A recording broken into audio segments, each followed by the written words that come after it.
About a week ago, I was driving down to Texas. It was a long drive, one that would take 2 days unless I drove non-stop throughout the night.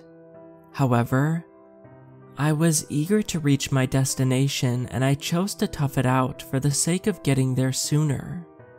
The drive started out relatively normal. I drove for a couple of hours south and I felt good.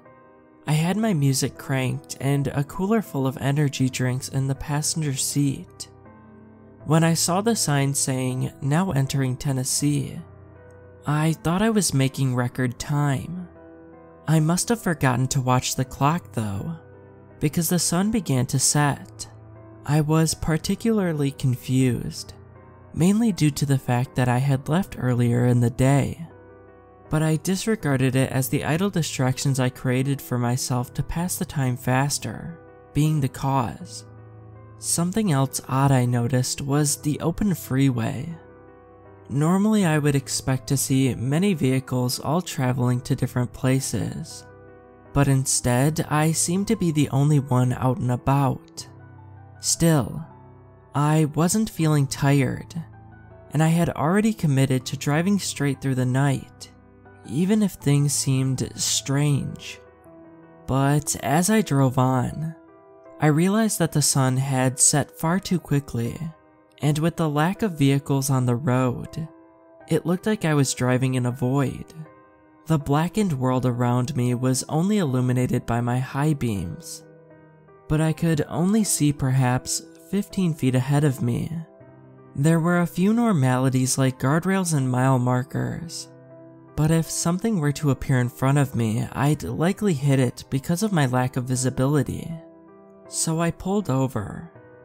My vehicle came to a subtle halt on the side of the freeway, and I turned on my emergency lights. Realistically, I knew it wasn't a fog. It was just dark, darker than the world behind my eyelids. I suppose I wanted to see another car pass by before I concluded that something had gone wrong. But none came. I waited for more than 20 minutes and not one car or truck barreled down the freeway. I decided to roll my window down and allow some fresh air into my car. Plus, I was slightly panicking because I have somewhere to be and this was taking up precious time. Suddenly, the engine shut off. Even the accessory power had gone cold. I performed some percussive maintenance by smacking my hand against the dash, as if it would magically fix everything, but it obviously didn't. Then I heard a quiet ticking sound. You know, the sound your fingers make when you tap them against a table. It was like that, but instead of the soft, fleshy contact you get from the skin of your digits, it was more like the clicking of nails against plastic. My intuition told me that it was coming from under the hood, and therefore I'd have to step outside. But just as I was about to open the door, I almost had a heart attack because hanging over the trim of the window was a hand. I freaked out and flung myself into the passenger seat on top of my cooler. The hand was tapping its pale white fingers against the inner part of my door, and after my initial fear died down, I thought that it may have been someone looking to help me. Foolish, I know, but I did have my hazards on. A part of me knew full well that another vehicle hadn't pulled up behind mine while I was distracted by the engine malfunction, but I still inquired, "Hello, who's there?" The finger stopped moving, and the hand slipped down slowly over the side of the door, out of sight. I waited while trying to catch my breath before asking again, "Hey, who's there? Why are you messing with me?" No sound, not even crickets responded to me. I turned my head to peer out the rear window, and couldn't see anything, which made me wonder more as to who was outside of my car. My ear was pressed against the passenger window, and just as I was about to slide back into the driver's seat, I heard the tapping a second time right next to my ear. I nearly got whiplash from the speed at which I turned my head to look out the window. There wasn't anything there, in terms of a tapping hand. However, there were fingerprints left in the condensation on the outside of the glass. My heart raced and I crawled back into the driver's seat and tried to stupidly roll the window up, even though I quickly realized that that was futile. Then, I started to hear footsteps in the gravel on the side of the asphalt, but when I looked in my mirrors, I saw nothing. That was until my headlights came on without warning. They flashed brightly ahead of me and illuminated the figure of a human standing directly in the light. But I couldn't see who it was because they were missing their head. The headless torso held out its thumb as if it were hitchhiking. However, it only did so for a moment before beginning to approach my vehicle. I tried to start the engine, but for some reason my key wouldn't crank. And then I thought, if the headlights are on, surely I should be able to at least roll up the window. It moved slowly towards me with a shambling, unstable gait. Unfortunate for me, my window wouldn't go up, even when fiddling with the keys in the ignition. I started to panic and sweat began forming on the palms of my hands. By the time it was at the corner of the driver's side, I decided I would get out and confront it. As I reached for the door handle and pulled, I found that it wouldn't open. I have one of those stupid pull-up locks that sink into the door, so I wasn't able to grip it and force it up. The electronic unlock didn't work either, so my only option was to climb out the window. The problem was it had already reached my side mirror. There was no way I would be able to crawl through the window without that thing grabbing me. So once again I slid into the passenger seat, with my feet poised to kick if it tried to worm its unnatural way inside. From there I could see it was a masculine body that was exceedingly tall, and it wore a gray sweatshirt laden with holes.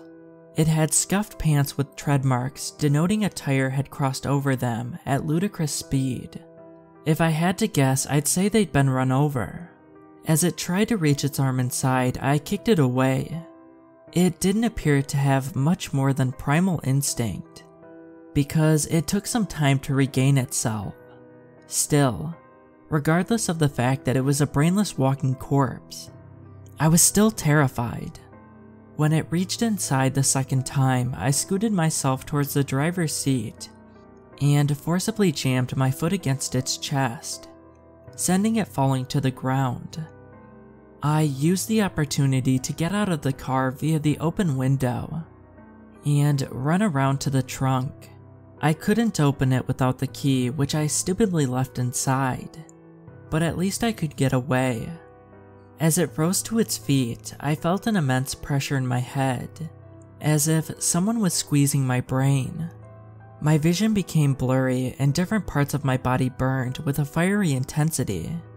Every time I tried to move one of my limbs, I couldn't, and the paralysis weaving its way throughout my body made me an easy target. The headless torso continued shuffling its disjointed feet in my direction with an outstretched hand, but the other was to its side with its thumb out. Suddenly, my faculties snapped back into my control and I was able to avoid its mindless descent by stepping to the other side of my vehicle. I don't know what made me think the car would start if I tried again, but despite my former failures, I awkwardly jumped inside and turned the key. My eyes widened with joy when the engine turned over, followed by the familiar rumble of the vehicle running. I threw the shifter into drive and slammed my foot on the gas without hesitation and sped off into the dark.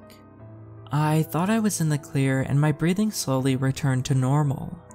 It was odd that some strange part of me thought that maybe it was just a ghost that was asking for help, but that was highly improbable, and now I know that wasn't the case. The freeway was still obscured by the all-encompassing darkness, but I didn't care. I just kept driving. Then my heart skipped a beat because standing on the side of the road was the headless person. I drove by but couldn't see them in my rearview mirror due to the darkness. I took a deep breath and drove on without trying to think about it too much. While taking a look at my clock to see what time it was, it read all zeros. Great, I said aloud, still maintaining a relatively high speed. My hands were firmly gripping the steering wheel, and I kept thinking that it was over. But I was wrong again. Like before, I saw the body standing adjacent to the freeway. With an outstretched thumb, it started walking into the road as if it were trying to be hit. I avoided it and continued on, completely freaked out. I took a peek in my rearview mirror, and I could have sworn it was sitting in my back seat.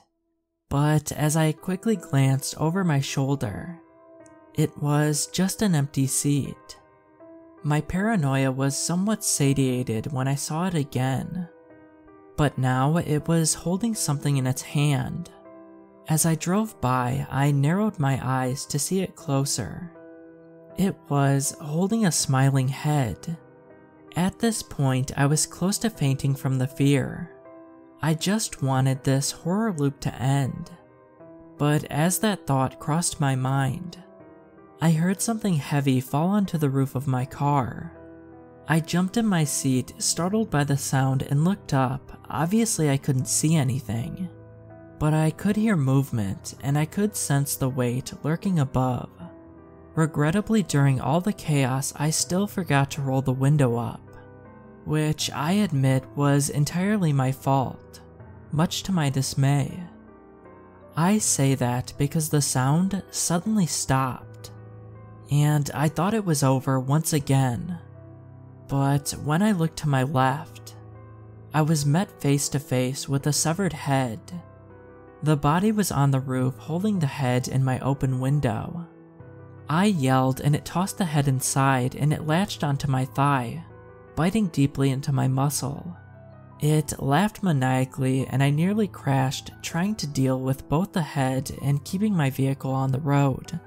I yelled out in pain and began pounding my fist against the back of its head. Luckily, one of my attacks dislodged it from my leg, and I grabbed onto it with my free hand before throwing it out the window.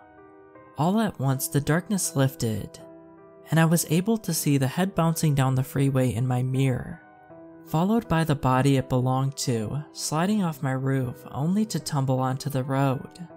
I was breathing so hard I thought I might lose consciousness, and my leg was bleeding pretty badly, but I dare not stop. I started to see other vehicles, and that's when I finally allowed myself to feel any sort of relief. The events I had experienced shocked my system, and I decided I would pull off at the nearest town and get a motel for the rest of the night. When I found one, the lady at the counter said, "Your face is so pale, are you okay?" I looked deeply into her eyes and said, "There was a man, or rather, a body on the freeway without a head. It terrorized me and it nearly killed me." She stared at me for a moment before bursting into laughter. "Oh, you young people, you always have the craziest stories. Although I do seem to remember someone else saying something about a body on the freeway once." My eyes lit up.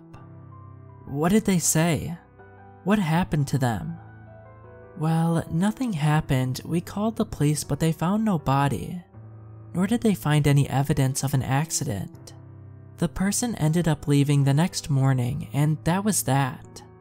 "Huh," I uttered softly. I got a room for the night and addressed my wound. It wasn't as bad as I originally thought. It must have been the lighting that made it look worse. I stayed until around early morning, and then checked out with barely any sleep. Now I'm telling you to avoid driving on any freeway if you're going to Texas. I mean, I can't say for sure what the catalyst is, but something to do with my specific trip. caused me to experience this horrific anomaly, and I just want to warn everyone I can.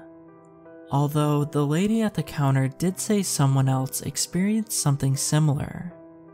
I just don't know, and it's better to be safe than sorry. What's even worse is that when I was about to get into my car to continue my drive south, I noticed a fresh handprint pressed firmly against the outside of my driver's window. I guess I'll be sticking to day driving from now on.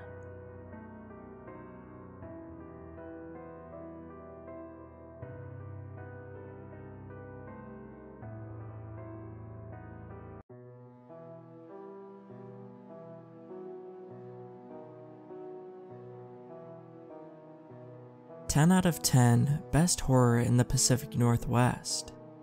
Horror Northwest Magazine. Not for the faint of heart. Silas Woods is the pinnacle of horror. Connor McIntosh, creator of Zombglass. Something about it felt so real. H&S Insider. Melanie read the reviews for the newest scare park that was taking the Multnomah County area by storm aloud, as if trying to convince me to go. I don't know why she felt the need to do so. I had gone to every frightening event that she had ever talked about. I loved the thrill almost as much as she did. Mel. I stopped her from reading the next part of the article mid-sentence. "Let's do it next weekend." I turned around to face her after sliding on my favorite silver necklace. "Damn, you look sexy." Mel shot up and looked me twice over. I had a date tonight, and although I certainly didn't feel sexy, I seized the opportunity to put on a dress I had purchased a year ago and never had the chance to wear. A tight-fitting pale yellow with a floral design stretching down the side, matched with heels and hoop earrings. I take it back, I do feel sexy, and I'm going to slay this date. Message received 9:03 p.m. "Hey Han, I'm really sorry but something urgent came up. I'm not going to be able to make it tonight. Rain check for tomorrow?" The look on my face must have been pretty obvious, because when I looked up from my phone, Mel looked even more furious than I was disappointed. "Oh no, he's not bailing on you again," she started, her voice rising with every no. I didn't even say, "You don't have to, Hannah. I've been your best friend for nearly our whole lives. Listen, we are going to..." Her eyes lit up as she came up with an idea. I hate that look. It always ends in us in a situation I would rather not be in. Mel began excitedly pointing at her phone, turning it around for me to see the time. "We have 2 minutes, swap into some flats. We are making it to Silas's tonight." The feeling of rejection and submitting to sitting in my room another night alone was immediately replaced by a childlike excitement.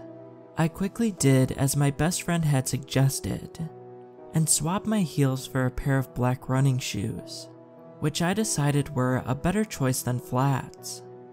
I wanted to change into more casual clothes as well, but we had to run right away if we wanted to catch the bus in time, without waiting another 30 minutes. We managed to catch it right on time, and 20 minutes later we're arriving at the park entrance. It was a sight to behold, held just outside of the Portland city limits. Silas's Woods was crafted out of the environment itself. There were hardly any signs and lights that would normally be seen around the start of a theme park, but rather everything was dimly lit, and a low orchestra type music was being played through the hidden speakers all throughout the trees leading to the main gate. A stark contrast to the nerdy looking boy who was working the ticket booth, which had been nothing more than a hole cut into a rather large tree. He smiled, gave us our tickets, and went back to playing what looked like Fruit Ninja on the company iPad. Okay, I say screw saving the best for last. Let's do the haunted walk first, yeah? Mel spoke excitedly. I nodded and we made our way through the trails to the entrance, where there was a ridiculously long line. I mean, like a 2-hour long wait. Well, good thing we went here first. By the time we get in, the park will be closed. I rumbled, annoyed. Why did parks like these never seem to have lines that were manageable? Mel agreed, but seemed content to just sit around and wait, so we did. We ran through just about every conversation topic we could think of, ranging from how much of an ass Dan was being by canceling on me tonight, to Mel's nervous excitement about being the lead in the school's play that was set to start practice in 2 weeks. As we got closer, we started gauging the looks on the people who were leaving the park's faces, to see if everything that was in those walls really lived up to the hype. Some looked scared out of their minds, some were nervously laughing, and some showed no expression at all. Overall though, it seemed like more people were genuinely afraid. That was good. One thing I was beginning to notice, however, was that there seemed to be less people coming out than going in. At first, I struck it up to people getting lost in the maze, or me just not paying attention to when people were coming out. But as we got closer, it began to be more noticeable. Hey, does it seem to you that less people are coming out than going in? I asked Mel. She shot me a sly glance and a smile. Don't try to scare me, Han. It's not going to work. No, I'm serious. I think... I was cut off by the attendant asking for our tickets, and quickly ushering us inside. Well, I guess it's too late to back out now. I must admit, I felt a little more anxious than I normally do. But maybe that's why this particular park is rated so high. Good on them.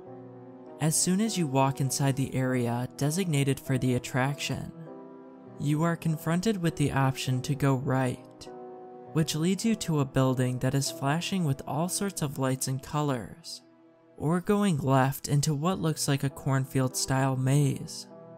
I motion left, and Melanie starts that way.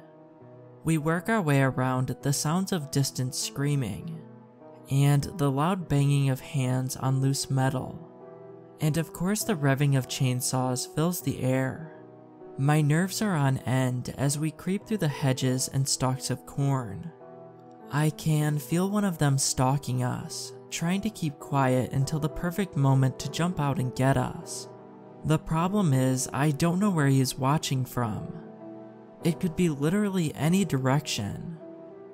Finally, as we are about to leave the open field and into what looks like a burned down barn, with similar flashing lights to the original building if we had turned right, the stranger in the dark scares us. Well, he scares Mel. I was about 2 feet behind her in a narrow hallway that only allowed one of us to go at a time, when he springs through the bushes, emerging between the two of us, and grabbing her shoulder before screaming in her face as she turned around. "Hey, you're not allowed to touch me!" Mel screams as she frantically backs away, after which the actor sprints back off into the hedges, giggling maniacally all the way. I hate when they do that. I can't help but laugh. I know deep down she was loving it, but she doesn't want to act like she actually got scared. I smile at her and beckon for her to go through the door in front of us. No, screw that, you lead this time. Mel put her head down, muttering under her breath about how she's going to tell the man's boss he touched her. I roll my eyes and push forward, feeling a little better than I had before. The inside of the barn was made to feel very cramped and claustrophobic, Every hallway required you to squeeze by a rag doll or a stuffed pig carcass, or something equally as disgusting. Mirrors lined the walls, showing rooms where unlucky patients were getting tortured or beaten. It felt extremely real, terrifyingly real. The sense of security I felt after Melanie had gotten jumped and not myself had vanished almost instantly. As we walked, the sound of metal scraping metal followed us. I grabbed Melanie's hand as we navigated the corridors, and screeched along with her as a man in a painting came alive and screamed at us. The rooms where visitors were being tortured were getting worse, the screams becoming more bloody the further we went. I rounded a corner and immediately fell back onto my back as a man with a chainsaw stood waiting for me, turning it on and lunging at me with dramatic effect. I let go of Melanie's hand for just a moment to brace my fall, and when I turned back to find her, she was gone. "Melanie?" I yelled, panic welling up in my throat. "Mel, this isn't funny." I don't know where she could have been hiding, or why she felt like now was the best time to prank me, but she was going to get a firm scolding from me as soon as I could breathe on my own again. "Hannah, help me!" I heard her cry for help, and in that instant, I knew something was wrong. Melanie didn't scare easily, so the fact that they got one over on her earlier would normally have put her on shutdown mode. But this was her screaming for her life. I turned to look at the man with the chainsaw, but he was gone. Raising to my feet, I sprinted in the direction of Melanie's voice. Somehow she had gotten ahead of me. I pushed past the junk hanging from the ceiling and completely ignored the rooms to the side, solely focused on finding my friend. "Hannah!" She screamed again, but this time it was behind me once more. How? There was only one path. I turned back around, and at this point, began to wonder where the next people in line were. Shouldn't they be following behind us soon? Maybe they could help us. A sickening thud shook my head to the left as a body slammed up against the window to one of the torture rooms. My heart dropped.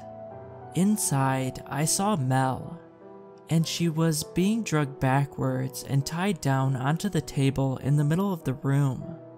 Her screams no longer audible as a rag was shoved into her mouth. Her eyes panicked, looking directly at me the whole time. I was frozen. I didn't know what to do. It didn't matter. Moments after she was tied down, the person in the room with her looked at me and smiled a bloody smile before jamming a twisted blade into her gut. I screamed, and I hated to admit it, but I ran. I wish I could say that I knew there was no hope for her, and I left knowing there was nothing I could do. But I was only saving myself. I was too terrified to do anything else. I managed to slip into a side room that I found. It's definitely one of the torture rooms, but there is no one here and all the lights are out. I called the police about an hour ago, and they should have shown up by now. But I can still hear the screams out there. When I called the operator back, they could only tell me that 2 squads had been sent out, and that they would stay on the line with me until they got there. I was nervous that my voice would cause someone to find me though, so I hung up. I'm typing this out, huddled in the corner of a room that could very well be my grave. If anyone is near, please help me. I don't know how long I'll make it here, and I think I hear footsteps.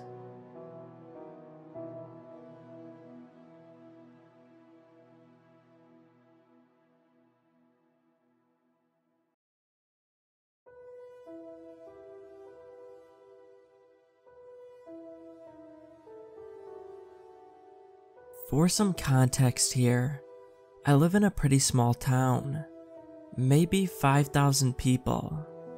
I've only lived here for the past 5 years while doing university, and live a pretty dull life. Needless to say, nothing like this has ever really happened to me, and I'm not sure where else to post this. I live in a pretty small apartment, on the end of a dead-end street. I do have a car, but since my job, fast food, is only a 15-minute walk away, I usually walk to work, especially with how gas prices have gotten these days. As long as I've lived here, there's always been one house I've had to walk past. Just after getting off my dead-end street and turning onto another road, there's a gorgeous huge red house. I'd describe as mid-20th century, though it could be older. As I said, it's red, a dark maroon specifically. The paneling is old but well taken care of. It's got cream-colored siding, black shingles, 2 floors. The usual stuff you see in a small suburban town. I've always loved the character it has. The front of the house has a large porch, and the house itself is slightly obscured by a rather large tree beside the driveway. Nothing out of the ordinary, or so I thought. Every time I walk by the house, there's an old woman sitting on the porch on a wooden rocking chair. She genuinely seems like a kind soul, and when I first started my routine 3 or so years ago, she'd always wave at me. I got into the habit of waving back out of pointlessness at first, but it truly became something I looked forward to. There were a lot of times I wasn't listening to music on the walk, instead simply taking in the sound around me. On those days I could hear the wood on wood creaking, and she'd often say something to me. I think hello, but I could never really hear her. I'd always say hi back, of course. Eventually, about a year ago, we'd exchanged a few words, and I'd even walked on her side of the street, even though it meant crossing the road when I didn't have to. We'd exchanged the usual nice weather today stuff and all that, and while she wouldn't talk much back, I quite liked all of our interactions. Thinking back on it, I don't think there was a single time she wasn't out there. I want to think she liked it as much as me. I'm still not sure what her name is, but I could easily recognize her. Her gray hair was always up in a bun, and she was almost always wearing a gray wool shawl or cardigan to keep warm, even in the summer. But things changed about a week ago. I've gotten tired of living in a small, dingy apartment, and now that I'm out of university, and it looks like the local high school wants to hire me, I figured I should look for an actual house. I have enough saved up to at least. So for the past month, I've been keeping my eye on the local housing market for anything that suits me, though it's pretty barren right now. That is when I saw it. A listing for 27 Fairview Lane. A listing for the old lady's house. At first, I was a little sad to see that she was selling the place. Then, I actually opened the listing. The house was destroyed. Its windows were boarded up. Its walls were tarnished in black. Most of the siding and trim had fallen off. A large part of the ceiling had collapsed in. The tree was withered and dead, and the grass was brown and dry. The house I had admired every day for years was totally different. At first, I panicked. I was worried that something had happened, and almost immediately I sprinted full blast out of my apartment. I'm not sure why I was so moved. but I was genuinely fearful for her. I sprinted down my road, turned the corner, and stopped dead in my tracks. The house was the same as it had always been, beautiful and perfectly maintained. Was I wrong? Maybe they were old pictures, I thought. I didn't hesitate to pull my phone out of my pocket and begin to pull up the ad. And when I looked, the photos were time-stamped from last month. When I looked back, I saw her there, rocking as always, except this time was different. When our eyes locked, her smile, which had always been that of a kind old lady, slowly began to grow, creeping up to where the corners of her lips were almost intruding on her eye sockets. Her eyes had also shot wide open, and I could hear a faint giggling from her direction. Her rocking picked up pace, and she began to violently shoot back and forth, fast enough that any normal person's neck would have given out. The creak of the wood was almost deafening, and after a second or two she stopped. I swear to God I blinked, and when my eyes opened once more, she had vanished. The house had become the same nightmare I had seen in the ads, vicious and sinister in style. I stood there for a few minutes, dumbfounded. I have never been struck like a deer in the headlights before, but that truly scared me. Eventually, I just went back home. I wanted to investigate further, but something told me that if I stepped foot on that property, that bad things would happen. Ever since then, I've barely slept. Every time I close my eyes, I see her face, her contorted smile, her violent rocking back and forth. Christ, it was like something out of a horror movie. After that, I didn't see her again. Not there anyway. My routine walks to work were walking past the abandoned shell of a house. In my downtime at work, since honestly I was too creeped out to do it at home, I would look for anything regarding the house. Yesterday, I learned why it looks the way it does. I guess it burned down in 2002 and the family never sold it. One person died in that fire, and the police ruled it as suicide by arson. I wasn't able to find out anything about who died there, but I think I know. After discovering this and walking home, I saw her again, not at the house. She was standing at the end of my street. When I saw her and that monstrous grin, I felt my heart stop. I ran as fast as I could back up to my apartment and locked the doors and the windows. I managed to convince myself that I imagined it in my sleep-deprived state, but now I know that I didn't. That's because I know she's here now. I didn't see her today, and it was a relatively normal day. I got home about 45 minutes ago, 9 p.m., and ever since I got home, I could feel her eyes on me. I began writing this in order to try and make sense of it. Music playing in my headphones, but I can still hear her. My left side is directly against a window, and I can hear her. She's outside my window right now. The giggling, the creaking of the old wood as she rocks back and forth, like some sort of possessed toy. She's right there, and I'm too scared to look.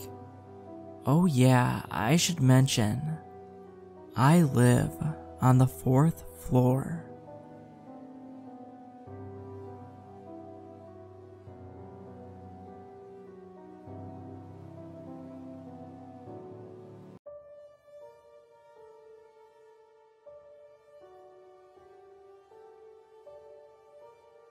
I'm not quite sure how to start this. I'm a 22-year-old man who has been bedridden for the past year and a half. My spleen and kidney are gone. As a result, I'm bedridden for a large portion of the day and live with my parents. It's been a pretty depressing life ever since my 21st birthday back in May. I live in southwestern rural Massachusetts and haven't been able to fully participate in my life recently. It sucks, but I guess I'm just lucky to be alive. At this point, you're all probably confused as to what I'm writing. I needed somewhere to warn people, to write down the experience I had on my birthday that night in 2016. It was a late night out with the boys. We were out at the bar in town, having a good time until 1 a.m. It was my birthday, May 14th. I was the last one to be dropped off at home. Our designated driver and I were having a chat about our plans for the 4th of July, and he missed my street. He said that he would turn around the next chance he got, and I told him to just pull into someone's driveway. Unlucky for us, the next house never had anyone home, and now I know why. The house was a dark, dreary color. It was the kind of house that shouted old, but still looked like it was in decent condition. There was always a truck in the driveway, but it hasn't been touched in years, and the lights are never on.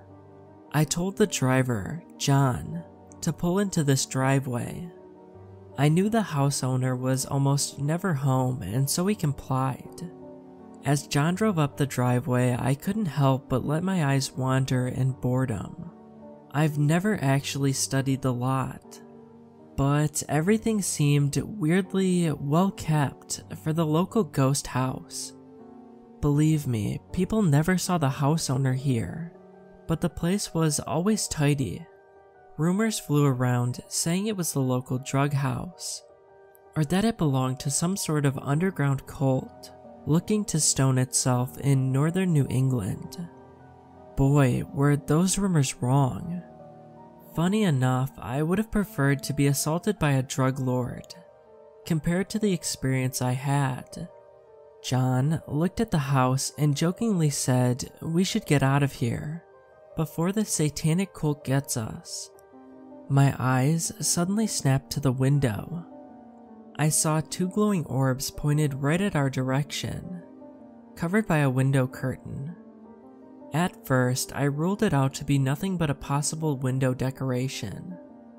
But in my near-drunken stupor, I couldn't help but panic. As John turned, the light from the headlights slowly revealed the figure standing behind those orbs. It was unlike anything I had ever seen. A horror movie creature, too real to be mistaken as a hoax. Its eyes gigantic and reflective, taking in the entire scene of the two passengers in front of it. One frightened, the other ignorant of its existence. It had a humanoid shape with long, slender arms. What looked like spikes ran down along its spine, and the thing looked starved. I could see its ribcage jutting out of its skin, even from my position at the bottom of the driveway. Its bald head seemed much too small for the pair of eyes it donned. It stood completely still, staring at me. I couldn't help but feel captivated by its horrific presence. I stared back. Was it dead? It hadn't moved, and I saw no signs of it breathing. I was completely entranced by its eyes. As I looked into them, I felt the strangest sensation of pain. But it didn't feel bad. It was almost refreshing. Believe me, I'm not a masochist. But what I felt then was almost like jumping into a cold pool on a hot summer day without preparation. It just hit me as a shock. Then I was suddenly used to it. I thought John had been under the same effect as me. but it seemed like this entire course of events had taken place in mere seconds. The engine roared, stirring me out of my trance. I looked at John quickly, confused. Then I looked back at the creature, wanting to feel that odd sensation again. What I saw instead horrified me. It lifted its slender arm to the window. Even then, the arm was much longer than I initially thought. It seemed to stretch almost the entire length of its body. Then I saw its hand. Long pointed fingers jetted out from its palm. Vicious fingers. No, these were claws. They all pressed against the window, and the face slowly turned to track the movement of our car. As we drove home, I couldn't help but shiver. John asked me several times what happened, but I just stared forward. His voice echoed in my ears. It's not that I couldn't respond. I'm not going to give you some made-up excuse like I had been cursed to never speak about this creature. No, I just didn't want to. I didn't want anyone else to know about the sensation I had felt. I wanted to keep it to myself. Nobody else could feel this pain. It was mine. I'll say it once again, I am not a masochist. I normally avoid any harmful situations out of fear of hurting myself. The irritation it causes is just ridiculous to me, no matter how dire the wound. But if you could be there, if you could feel the sensation this beast produced, it was addicting. I wanted to feel it again. We were home faster than I realized. John said goodbye and told me to be careful. But I got out of the car without saying a word. I didn't wave either. I just walked up my driveway, the headlights shining on me as I walked, and my motion-censored light flickered on. A quarter of the walk up, I heard John turn around and take off. I opened my garage and walked into my house. I walked into my kitchen, tense from the encounter I just had. I sat at the table and put my hands on my head, thinking about the event that just occurred. I was contemplating what to do when I heard a quiet patter to my side. The flap to our doggy door opened up. I was expecting to see Carly, curious as to who came up the driveway so late at night. What I saw instead frightens me to this day. I saw its long arm jut through the door, then its slender torso, working its way through. I was reasonably horrified at how the creature fit itself through the small place. As it stuck its head through, I saw its eyes. I instinctively shut my own, now that I knew it was alive. Now that I could see its full form. Now that it followed me home and I saw its obsession with me. I didn't want to experience that trance again. The next thing I knew, I was on my back, my bones aching and my skin flaming. I opened my eyes slowly to see the creature draped over my body. I felt the pain in the right part of my chest and looked down. I was horrified. My chest had been torn up, ribcage and tissue all exposed and flayed. Panic set in quite easily. How was I alive? How did I not black out? Was this thing eating my spleen, my kidney? Are my lungs next? I was horrified. You have not felt terror until you have been forced to witness a creature eating your own organs over your body. I couldn't move. I couldn't pass out. I couldn't die. I wanted to die. The pain was unbearable. The psychological strain I must have felt at the time would have driven a person to insanity. But I was still conscious. I hadn't bled out. Why? I felt my flesh burning. I felt my mouth foaming. My head was spinning. I couldn't even handle the idea of watching myself being torn open and eaten like a bag of chips. Suddenly, the lights flickered on. The creature disappeared almost instantly. I heard a shriek.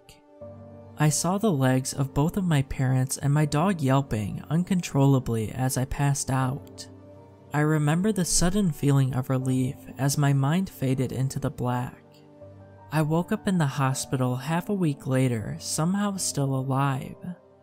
Apparently I lost my spleen and one of my kidneys. My flesh around the area of injury was also mostly artificial, according to the surgeon who greeted me. I looked around for my family. My parents weren't in the room. Instead, a man in a suit sat in a chair at the foot of my bed. He was small and had his hair gelled back. I would say he was 5'6" and seemed to be about 160 pounds. Not much muscle on him. He introduced himself as Mr. Brett. He said it was a code name and I wouldn't need to know much about him. I guess he was a CIA member or something. He paid for my entire operation. I wasn't quite sure what was up with the act of kindness, but it must have been expensive. All he asked for was some answers to his questions. Then he might answer some of mine. So I told him this story. Then he filled in the gaps for me. I guess my parents had gotten a call from John telling them to come get me. John thought that the alcohol had hit me too hard, since I seemed completely phased out on my way back. When my parents found me, they didn't see the creature. Only me lying there with my torso torn open. They thought that I was dead until they checked my pulse. Even the doctors in the ER said I should have been. Apparently John was found dead the next morning, and had apparently died on the walk from his driveway to his house. All his organs were missing. Then Mr. Brent told me what this creature was. He called it a Wendigo. Those things from Algonquin folklore. They eat human organs and hate light, which is why I guess it chose an abandoned house to live in. Once you see one, it never stops chasing you. Most horrific of all, though, was its saliva. Apparently it keeps humans alive and conscious through whatever wound is inflicted upon them, so that they can feel the full terror and pain that the Wendigo punishes them with, until their heart is consumed. I asked him about the eyes. Apparently, whoever he worked for didn't know about this. I guess I'm one of few people to live through a Wendigo attack, so not much is known about them. Everybody else is found in a state like John was. I asked him if it was alright if I talked to other people about this. He said it was fine, and I could even post it online, since nobody would believe me anyways. That was the last I had seen of Mr. Brent for the week. A week later, I was rushed out of the hospital by what appeared to be a SWAT team. I was put into the back of a white van. Surprisingly enough, my parents, my dog Carly, and Mr. Brent were all sitting in the back. There were 2 bright lights blazing down on us from the ceiling of the van. I asked what was going on, my chest hurting from the pressure of my lungs expanding. Apparently we were being moved to a secure location. Mr. Brent had told my parents the story of my Wendigo attack. My father at first thought it was all made up, but complied. My mother simply wanted to be safe. We got to the secure location within half an hour. Turns out it was a house far away from town, about 5 miles out in the middle of nowhere, in an already rural location. While the movers that had our stuff were getting everything into the main corridor, Mr. Brent explained the nature of his organization, but I could tell that he left out many details. Apparently, they find people like me who survived paranormal attacks, then protect them in exchange for information. The house itself looked ridiculously expensive. He told us that it has a security system that causes the lights to go on whenever movement is detected. Each room will always be lit when someone is inside, and the outside has large floodlights that only go on at night whenever they detect movement. It's the first house in the district connected to the town's power station, and has 10 backup generators. Mr. Brent gave us a schedule for times that we can leave the house safely, from 9 AM to 3 PM every day of the year. I occasionally hear the lights outside turn on. At first, it startled me, but after a couple of nights in our house, I realized just how safe we were now. I'm only ever nervous when all the lights turn on nearly instantaneously around the foundation, followed by the sound of flickering movement towards the brush. I often talk to my parents about the whole situation. They say they're just glad they can be sure that we're all safe, and that Mr. Brent and his organization were kind enough to help us out. I often wonder if they're being hunted, if even Carly is being hunted.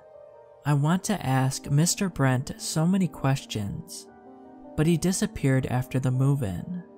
I haven't seen the Wendigo since that night, but it's possible I may look outside one night and see it staring at us, hoping for a chance to strike. I just hope that when that time comes, our fortress will hold up as Brent said. I'm posting this in hopes that whoever listens to this will believe me. This isn't about trying to scare you or looking for media attention. This is a warning to everybody who spends late nights out. If you see a shadowy figure in the night, don't leave the light. Don't make the same mistake I did. There's a reason some houses are abandoned, and I fear I may have awoken one of those reasons.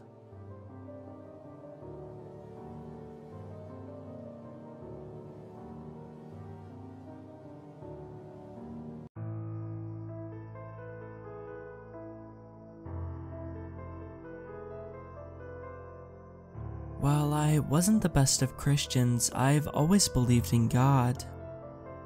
You wouldn't see me in church every Sunday, but I would make a good attempt to go during Easter and Christmas Mass.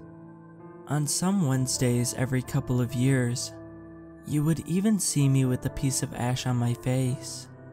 That was, of course, before that drunk driver decided that my Honda looked like it needed to be compressed to half its size. I don't remember much about the accident itself, or my subsequent stay in the hospital. But this story isn't about that. This story is about what I saw when I was dead for 6 minutes. 1 minute I was driving down Roosevelt Avenue, minding my own business, and waiting for the light to turn green. The next moment, I felt a huge shift in weight and everything went black. When I saw the light at the end of a dark tunnel, I guessed what had happened to me. I had died. I knew I was a good person. I treated my family kindly. My many years on this earth had taught me that people were essentially good. I wasn't afraid to go into the white light, despite the fact that I was leaving my life behind me, because I knew that I would see them soon enough. So I went into the light.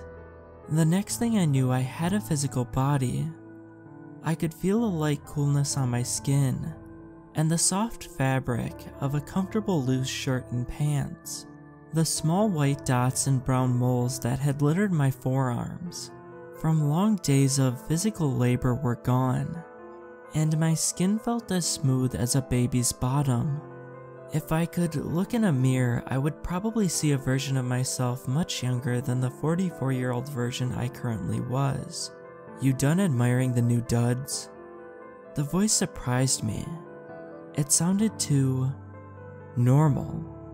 Sorry, it's just a lot to get used to, I said to the voice that I couldn't place. Wait a minute. Where the hell are you? Here. The voice was coming from my right, and my eyes adjusted to the point that I could make out a silhouette against the light that surrounded me. The light seemed to die down a bit, and I could finally make out the silhouette. Like me, he was in a loose-fitting white t-shirt and white pants, and there was something weird about his hair. "Can you hear me now?" he said. What? I could hear him the whole time.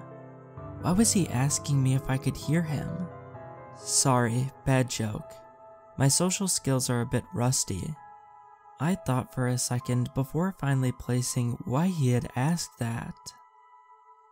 Are you quoting that Verizon commercial from a decade ago? My vision cleared enough to find out the weird thing I noticed about his hair. He had a dark purple faux hawk. He sighed. And again, I fail at being funny. Has it really been a decade? On top of the faux hawk, he also had a face piercing. If he hadn't been wearing the same loose white clothing I was, he would be at home at a Fall Out Boys concert, circa 2005. It was 2008 last time I checked. God damn, you'll realize after being here a while that time doesn't mean much of anything here. Heaven? The emo kid barked a quick laugh. Yeah, heaven. I looked around in every direction. As far as I could see, it was only endless whiteness, with nothing in visual distance beside myself and... What's your name? I asked the emo kid. Daniel. Alright, Daniel. Yep, my eyes were fully adjusted and there definitely was nothing. If this is heaven, then where the hell is everything? He looked at me in silence for a second. I'm not the only one making bad jokes right now, apparently, he said. I took in a deep breath to calm myself, before I yelled at what I presumed was some sort of angel, or psychopomp, or whatever the hell this kid was supposed to be. Is heaven really standing around with you in a white nothingness for all eternity? Daniel looked at me sadly. No, it's not. I just wanted to spend as much time away as possible. Daniel wanted to spend as much time away as possible from heaven. Why? I asked the one question I had stirring in my brain. He looked off into the blank distance in silence before answering. I guess you have to find out sooner or later. I was about to ask what the hell he was talking about, when I felt a sudden shifting. That stomach-dropping feeling of sitting on a roller coaster as it drops from 100 feet. And there was suddenly a gate in front of us. White pillars reached into the air far enough that I could see the top. Between the pillars were bright walls of what looked like solid sheets of marble that extended far into the heavens. What the hell just happened? I almost fell over from the sudden shift of location, and the appearance of vertigo-inducing walls where nothing had existed before. That, he motioned towards the wall in a defeated gesture, is where we're going, unfortunately. Daniel? I noticed a brighter light coming from the top of the wall and pointed towards it. What's that light? He looked up at where I was pointing. Don't look directly at it unless you want a blinding headache. I stared as the light grew brighter and brighter. It was getting just close enough that I could see a pair of wings, somewhere in the bright shining light of its core. There was another pair behind the first, and another somewhere closer to its leg. Its head looked like the head of a lion. No, wait. It was an ox head, but it had a beak and a human mouth. Don't be afraid. A voice boomed out from the shining light that grew ever closer. Its face had been confusing enough. Trying to place its exact features was beginning to make my brain hurt. The booming voice only added to the madness that was already going on inside my head, as my mind tried to reconcile something with 4 faces and 17 pairs of wings. 14, 12, look away, I heard a small voice say to my right. It was hard to think. Where was I again? What was I looking at? Did this thing really have the head of... I felt my head jerk and I was suddenly facing the ground. My mental faculties coming back in a sudden tidal wave. I'm sorry, servant. He doesn't know yet how things work here. I'm his escort through these 3 gates, and we only wish to pass. Daniel said from directly beside me. I could feel the heat of the light shining off the angel, for that's what it must be, directly in front of me. I didn't know before this moment that light could have an intent, but this one somehow did. I could feel it. Measuring would be the best word. Me, as I stood in front of it. The light shone through me, illuminating all the airs of my life. A 20-year marriage down the drain because of a drunken one-night stand. A failure to keep in touch with old friends. Learning one of those friends had died third hand, 3 years afterwards. Of course, guide. The voice boomed, shaking the essence of what I was made of. You may pass. I felt the light move and decided to look up. It was already drifting upwards and out of sight, above the sheer walls that dominated the field of vision. Come on. I felt a pull and started stepping towards the wall. We need to get inside. Just stop. I yelled and pulled my hand away from Daniel's grasp. Tell me what the hell is going on. What the hell was that? How did it have so many heads? And it's letting us pass through? Aren't we already here? Haven't we already been judged by God? Daniel looked at me. There was something in his eye that I hadn't seen before. Sadness, yes. Resentment, maybe. This time though, there was one clear emotion on his face. Fear. Fear as he looked up at the walls and the things that stood guard on it. Those are angels. If you're lucky, you won't see many of them. When I was alive, I thought the Bible was bull, and most of it is. One of the things it got right was how they looked. Of all the goddamn things for it to get right, it had to describe them correctly as those mind-bleeding things. Now we really need to get inside, before one of them comes back. I stared at Daniel. And why do we need to do that, Daniel? You don't get it yet? These aren't the walls of paradise you were taught in Sunday school. These are the walls of a prison. And the angels aren't servants of God. They're guards. Now, Daniel continued. Let's get inside before another one comes down to check on us. Daniel started walking towards the wall before I could muster any kind of response to his words. If the angels were guards, what the hell were they guarding? The alabaster white wall was just about in front of us. Daniel showed no signs of stopping as he continued walking towards what looked like a solid marble pillar, 6 feet across. How are we supposed to pass?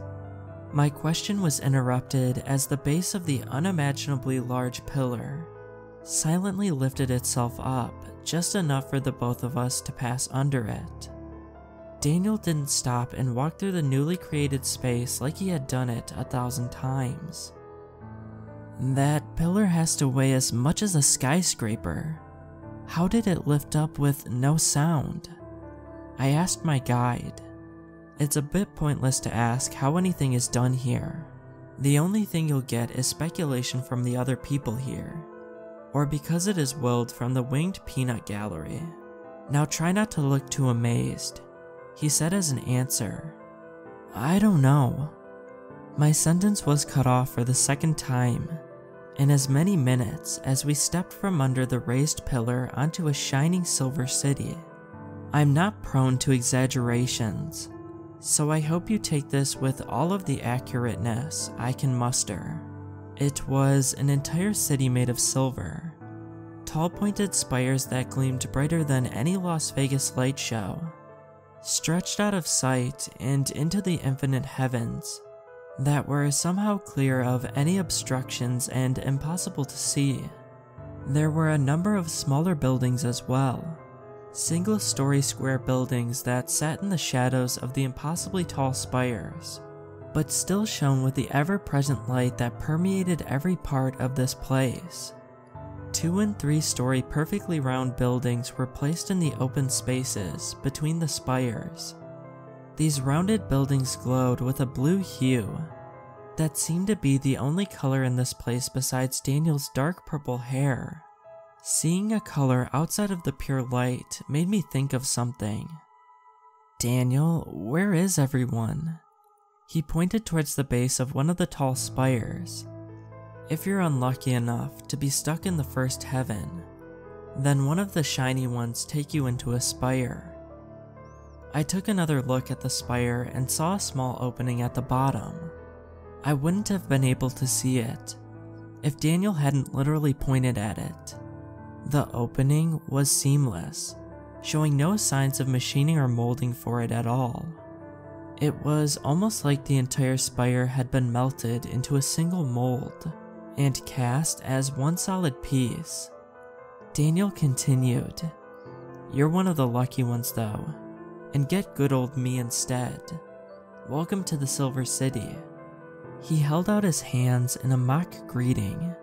Whatever else I had to say about Daniel, he seemed to be able to exude sarcasm without uttering a single word. "You didn't answer my question." "That's because I was avoiding it." I stared at him. He could probably see my annoyance, because he sighed and continued. "Despite how this place looks, it's pretty much empty. Anyone still around is either in the second or third heaven." "Still around?" Daniel looked up towards one of the spires in silence for a long moment, before saying, "You'll see." I was getting really tired of these cryptic messages. I've been dead for what felt like an eternity, and we've barely gone 10 feet into the Silver City. There was no one else here and nothing to look at besides buildings that defied definition. I was getting ready to start yelling again, maybe try to get one of the angels' attention, before I noticed something come off of one of the round 3-story buildings. A ball of blue light split off from the surface of the building, followed by a second, then a third.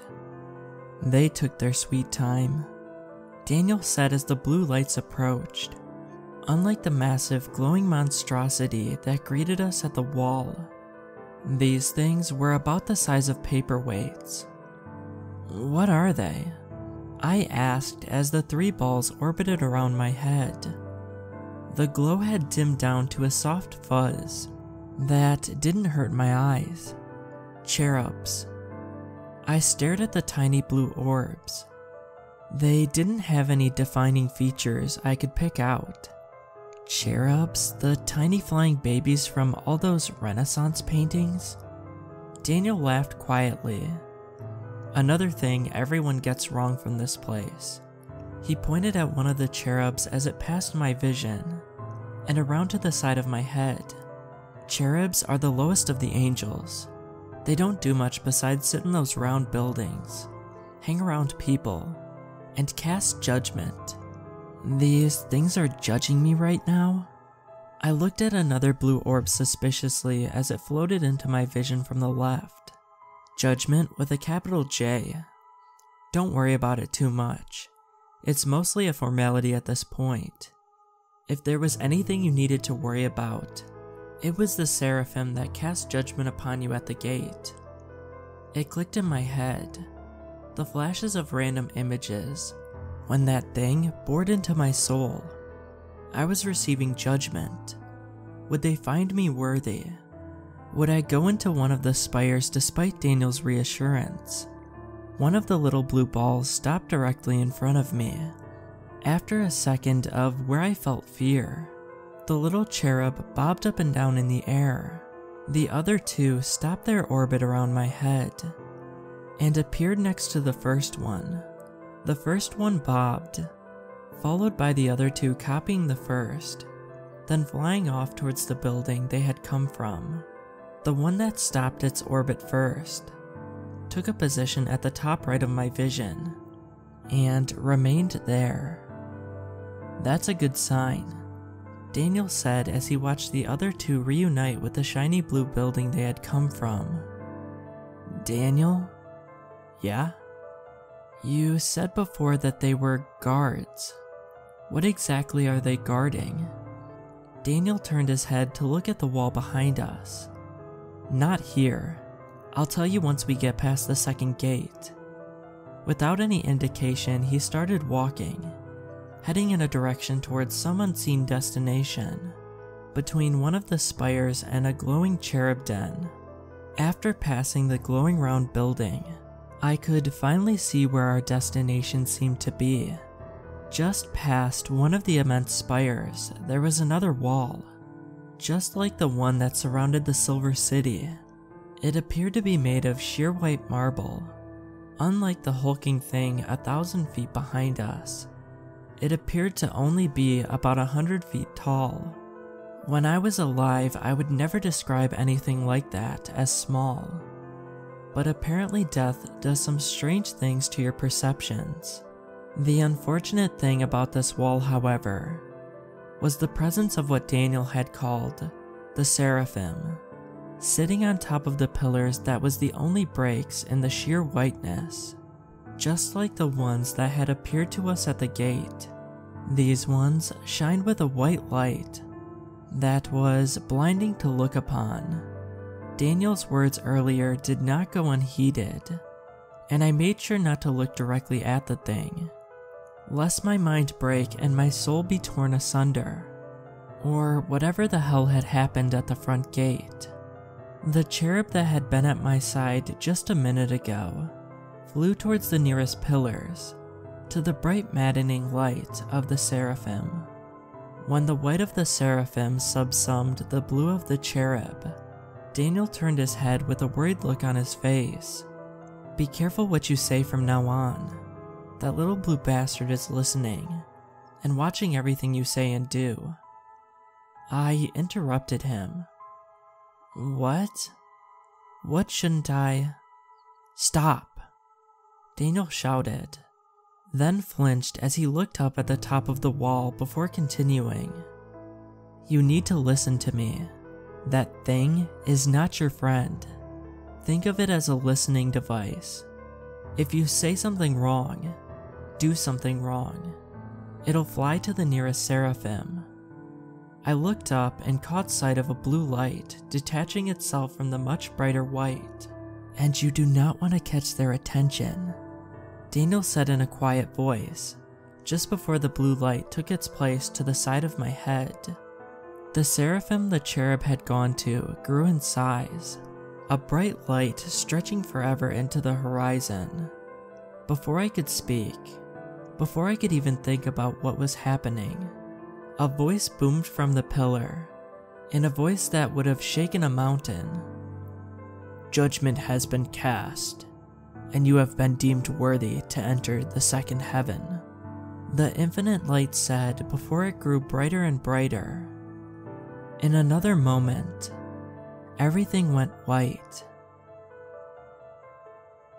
Hey guys, thanks for making it to the end of the video. It means a lot. If you enjoyed the story and want a part 2 to "I was dead for 6 minutes and saw heaven, I would rather go to hell," then be sure to leave a like and a comment on the video, letting me know.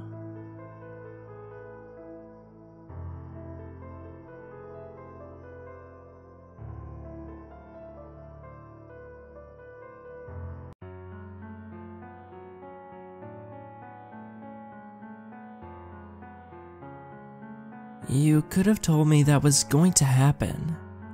I yelled as I felt around my sides blindly for anything to orient myself. Without any warning, the blinding light suddenly vanished, and I saw something that surprised me even more than the spires of silver, and angels that were taller than infinity. People. "Welcome to Second Heaven," Daniel said. There were people everywhere, hundreds and hundreds of people standing around, each with their own white clothing and glowing blue cherub. All of them appeared to be waiting around for something as they stood in place silently. I looked up to find that we were in some sort of building, as this place actually had a ceiling instead of an open sky. "Where the hell are we?" I asked. Daniel sighed. "I told you, the second heaven, specifically the material room." I looked around the room.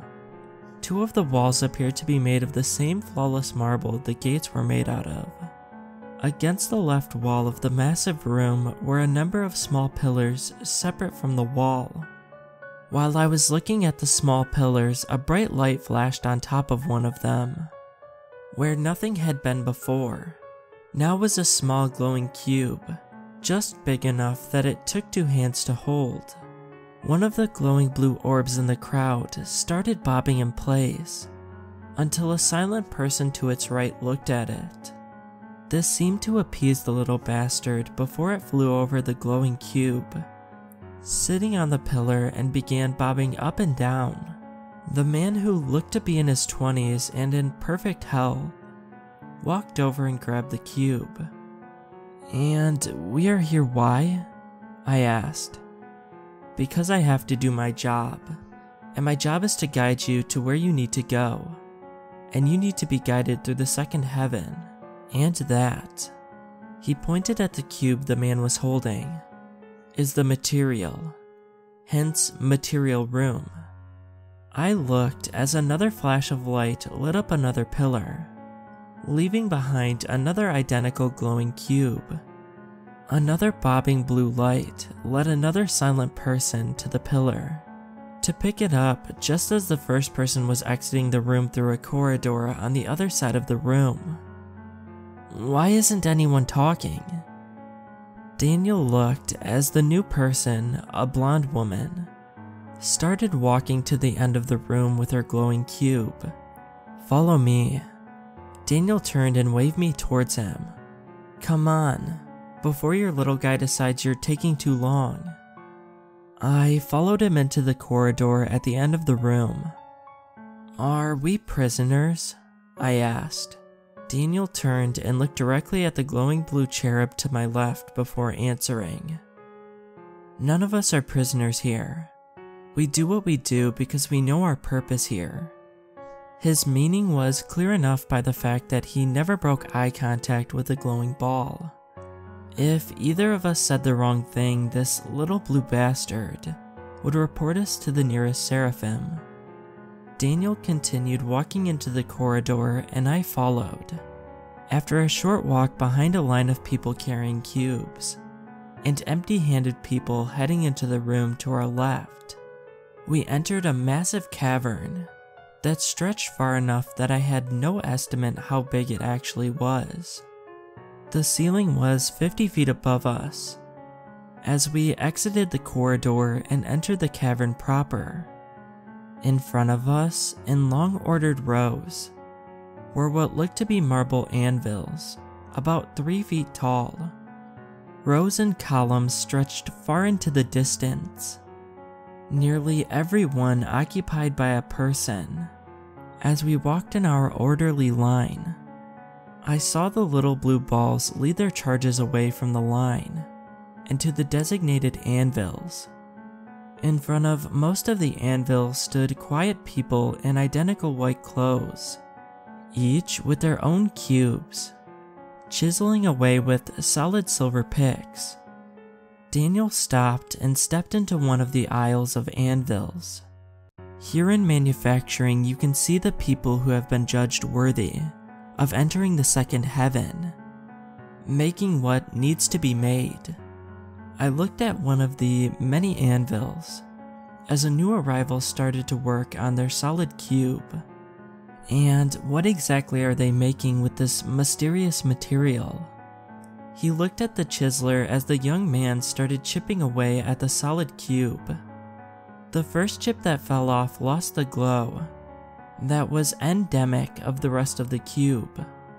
Here you can see as one of the worthy begin their work creating the chains that are important to everything we do here. Chains?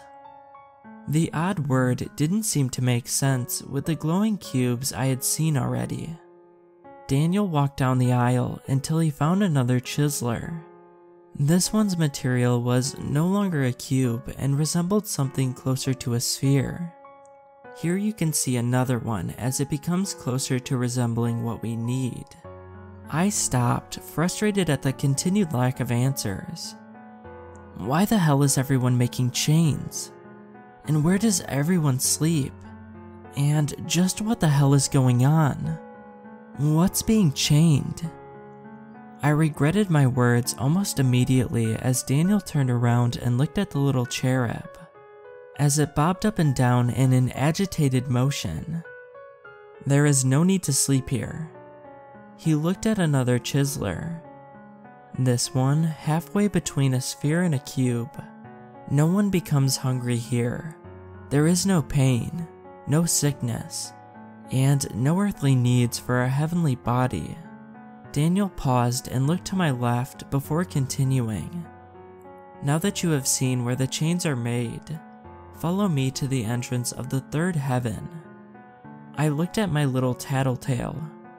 He seemed to be satisfied with Daniel's answer, as it stopped bobbing up and down and returned to its former stationary position at my left. Daniel sighed in relief and turned around to begin walking down the row. Before he could walk forward very far, however, one of the many chiselers stopped what he was doing. The man, a young-looking gent with long hair that wouldn't look out of place in the 60s, stopped his chiseling and turned to look at us. Why are you guys the only ones that get to talk to anyone? How is that fair, man? Daniel looked at the young man's blue keeper. It began bobbing up and down in the same agitated motion mine had done, just a few minutes earlier. The hippie continued his rant. How do they expect us to work like we do? Yeah, we never get tired and we never get hungry. But what's the point of all of this, huh? Is what we do really worth an infinite amount of work for all eternity? The young hippie's blue ball flew off into the distance and out of sight in just a second. For the first time since meeting him, I saw a true look of fear on his face. He reached his hand out and pushed me back a foot from the hippie. At the same time, every person directly surrounding him stepped away from their workplaces. The hippie sighed. Damn it. A sudden light appeared at the top of the cavern. A bright flash and a voice made of thunder. You are no longer worthy of the second heaven, the seraphim said before it appeared on the ground directly in front of the hippie, enveloping him in its light, then disappeared in a flash through the roof of the cavern, without leaving a mark anywhere, and in less than 5 seconds, the man was no longer here. The chiselers that had moved away went back to their anvils and resumed their chiseling. Where did the seraphim bring him? I asked. To a spire in the Silver City. Now come with me to the third heaven. Daniel started walking away, and with no other choice except to be carried away to a mysterious spire, to never be seen again, I followed him. We passed many workers in various states of completeness of their chains as we walked. Quarter spheres, almost complete cubes, and discs. After a minute of walking, I saw what I assumed to be the final product, as one of the chiselers put their tools down. A large ring sat on top of the marble anvil, It glowed with a light much brighter than the cubes they started with. As we passed, he picked up the ring and began walking just behind us, following the glowing blue light of its guide. As it moved forward, another ring began glowing on another anvil, and another follower joined us down the aisle. By the time I could see the other end of the cavern and the corridor we were walking towards, there was an orderly line of people with glowing white rings. The image would have been ridiculous if I wasn't so terrified of attracting the attention of one of the glowing monstrosities and disappearing into a spire. Guides? I asked Daniel just ahead of me. He turned his head but continued walking. There are more than one of you? Daniel laughed. Of course. You think I show 6 billion people around here? And you're the only ones allowed to talk? He looked forward and down. He answered in a whisper that I could barely hear. Of course, how would anyone know what to do without someone telling them what's going on and what their responsibilities are? I looked at my little blue ball. It seemed content with the conversation we were having. So, no one ever gets tired? Have you? He was right. Despite the hours of walking I'd done since we entered the wall, I wasn't even the slightest bit sore. I wasn't thirsty. I wasn't hungry. I felt like I could walk forever. And something clicked. I looked at the people on their anvils, chiseling away at their glowing cubes, and thought about if I was doing that myself. I could work on that forever. They could work on that forever. I looked as the little blue balls led empty-handed workers towards the material room, and people carrying glowing rings to the back of the line that we were in front of. An eternity of working in silence, doing the same thing over and over again. Or a mystery fate in the spire where no one's ever seen again. We're here, Daniel said. I looked forward. My thoughts interrupted as we approached the short corridor. At the end of it was a large wooden door. The first thing in this entire place that wasn't made out of stone or metal, and a single man standing in front of it. I couldn't place exactly what bothered me about him, until we got a bit more through the corridor, and it became obvious. He was glowing. Not ridiculously bright like the seraphim, and not a soft blue like the cherub, but a warm yellow that resonated with a sense of hope and joy. He smiled as we approached. Guide, have you brought me one worthy of the third heaven? Daniel took a quick look at me. Yeah. The man standing in front of the wooden door smiled at the little cherub as it flew over from my side into his. He looked at it for a moment, nodded, then looked at me and smiled. You are worthy of entering the third heaven and receiving the truth. Do you wish to know? Daniel looked at me with a severe look on his face, and nodded in a, yes, for the love of God say yes, motion. I looked at the people behind us, waiting with their glowing rings. If there was a choice besides an eternity of chiseling a cube into a ring, then I would have to be an idiot not to take it. The glowing man smiled at me, then looked at Daniel. I'll give you leave to enter the third heaven, guide. Your charge is deserving of the tribulations. I looked away from the glowing man to Daniel. Tribulations? Daniel motioned me to his side, and we stepped aside to allow the first person behind me with their glowing ring to step next to the glowing man. He took the ring from the person's hand. Gabriel inspects every ring for flaws. I watched as the glowing man, Gabriel, looked at the ring in his hand. After another moment, the soft glow around him dimmed, and the ring in his hand grew brighter. Another moment and the ring returned to his normal glow. Gabriel? I asked the glowing man.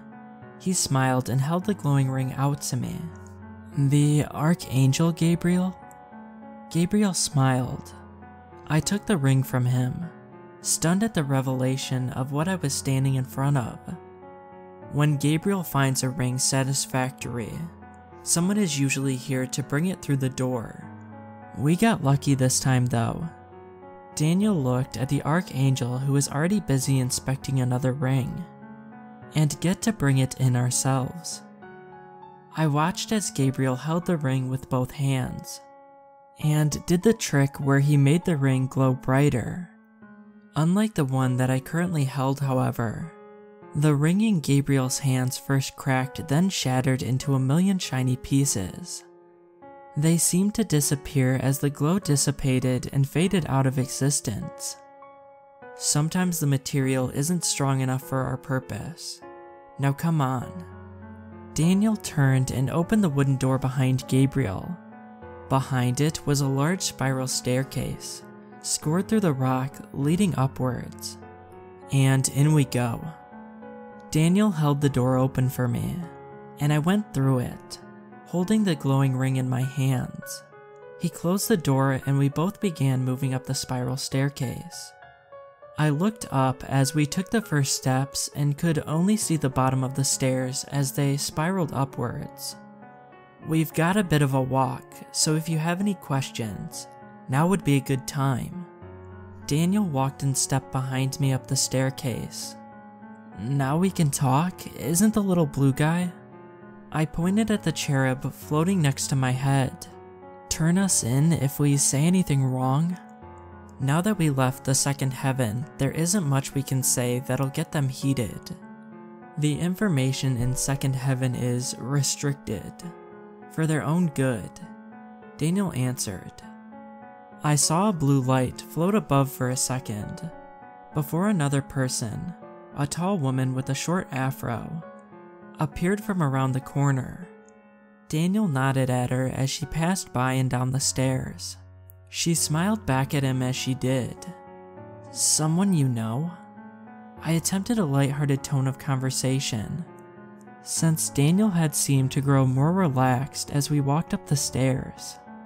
"I know everyone who travels here. It's my burden to know. Everyone in the cavern you walked through there. Every person traveling down these stairs. I've guided every single person in this section of second heaven here." "How is that possible? There must have been tens of thousands of people down there, hammering away on those things." 144,000, he corrected. "How is that possible? Even if you never slept and never did anything else? You died in, what, 2005, 2006? That makes no sense." "Time is..." Daniel trailed off for a second. "Different here." Well, not different exactly. It's hard to explain. A moment can last forever. An eternity could be a blink of an eye, or something to that effect. I turned my head and looked at him. I know it doesn't make sense. I don't really get it either. It's impossible to keep track of it anyway. With no reference point to compare it to, he added. "No sleeping, no eating, no drinking," I filled in. "Exactly." We walked another moment in silence. Another person passed us during this period and waved at Daniel. Daniel nodded back as he passed. What information is so dangerous that the people stuck in second heaven can't know it? It's the material and what the material is used for.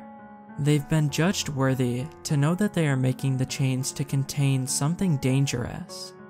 Dangerous enough that it threatens all of existence if it escapes.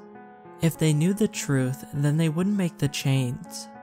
At least, that's what I was told. I'm personally not sure, but, he sighed, I'm not exactly in charge here. Who is then?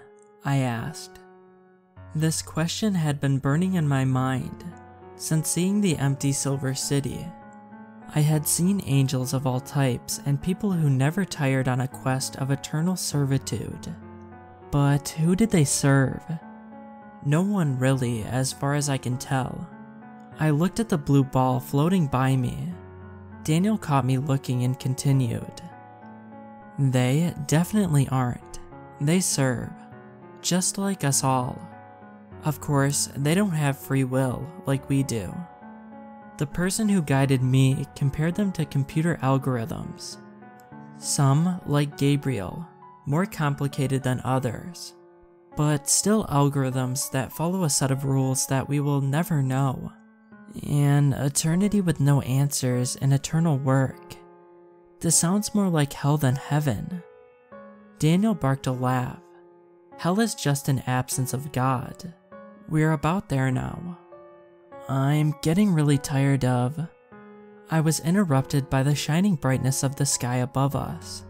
The staircase embedded in the ground finally ended, and we reached the surface of wherever we were going. I saw it once we were finally open to the sky.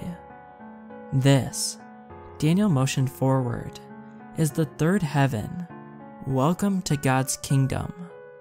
In front of us stood a giant glowing sphere, thousands of feet wide, floating in the air. Surrounding it was a lattice of marble stairs, ladders and scaffolds that surrounded it completely and allowed almost completely unrestricted movement around the sphere. And that, Daniel continued, is God. I looked away from the sphere and stared at Daniel. God, the ruler of all creation, the creator. God isn't the ruler of all creation. He is creation. I looked at the glowing ring in my hands, at the little blue ball floating next to my head, then at Daniel. The angels aren't just guarding us, are they? Daniel looked at the glowing ball in the distance. No. He paused for a moment, staring at the massive ball of light that was apparently the creator of everything, then continued. Soon after God made creation, he tried to unmake it. I stared at the giant glowing orb. I stared at God, the God that wanted to unmake his creation. The ring you hold, he pointed at the glowing ring, is belief. Belief forged from the souls of everyone who won't make the chains that bind. When they won't make the chains, they become the chains. I remember what Daniel had said to me when we began our journey here. The spires, the one in the Silver City. He nodded. But it's God, I said. If he created everything, then how is this even possible? How are we even still here? The belief that he's a creator, that doesn't want to destroy us, keeps him bound. But we are only his creation, and our beliefs can only keep him bound for so long. The bonds break and need constant replacement. Your job, your tribulation, is to replace those bonds as they break. It was at this moment that I truly understood the term truth. The truth of all existence. The truth that God thought he made a mistake with making existence. Damn. I dropped the ring I was carrying and clutched my chest with both hands when I felt a sudden sharp pain. What is that? Daniel looked concerned. Pain was the only word I could get out. The chest pain spread to my extremities, and I collapsed to the ground, unable to stand. Daniel moved quickly to look directly at my eyes. Something was happening, and it was obvious from the look in his eyes that he knew exactly what it was. You don't have long. My name is Daniel Marsh. I live in Rochester, New York. Tell Mary I'm... Daniel's voice trailed off as a black hole closed around my vision, and I lost consciousness. The next thing I knew, I was in a hospital bed and everything hurt. The doctor told me later that I was lucky to survive the drunk driver hitting me. According to him, I had been dead for 5 minutes and 57 seconds. What surprised me more was my ex-wife sleeping in the chair next to my hospital bed. Apparently, I had never taken her name off my emergency contact list. Even with all of the pain I had caused her, she had still shown up when I had almost been gone forever. I still haven't fully recovered from the accident, and the memories of what happened in those 5 minutes and 57 seconds are still fresh in my mind. I didn't think I would ever show anyone these memories, as I mostly wrote them down for my own benefit. Even with how vivid it had been, I couldn't believe that it had really happened. And then I checked for Daniel Marsh in Rochester, New York. The obituary photo from 2007 showed a bit of an older man in his early 30s, but the faux hawk was still there. I thought back to what he said, right before I was no longer dead. Hell is just the absence of God. If God wants to unmake all of creation, and hell is the absence of Him, then I would much rather go to hell.